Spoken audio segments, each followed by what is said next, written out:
The stage is set in Islamabad.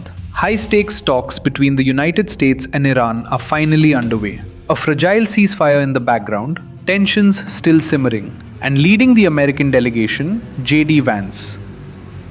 On the other side, Iranian officials arriving with their own expectations. On paper, this is diplomacy. But if you look closely, this isn't just about what's being said inside the room. It's about what's being signaled outside it.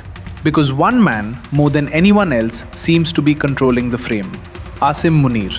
Now here's where it gets interesting.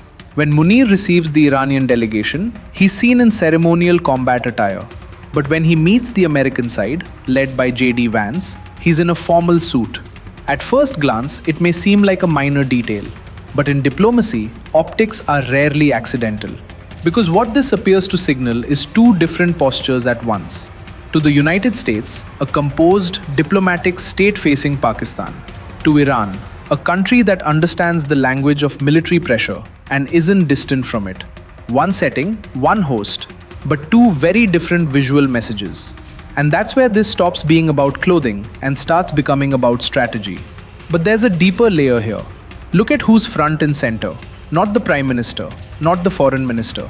It's the Army Chief. That in itself tells a story.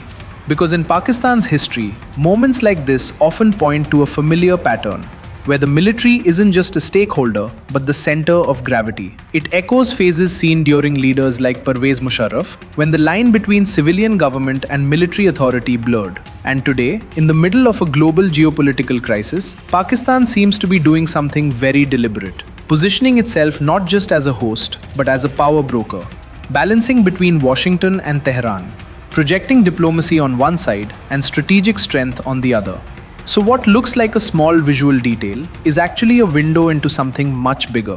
Because sometimes in geopolitics, the real message isn't spoken across the table. It's sent before the meeting even begins.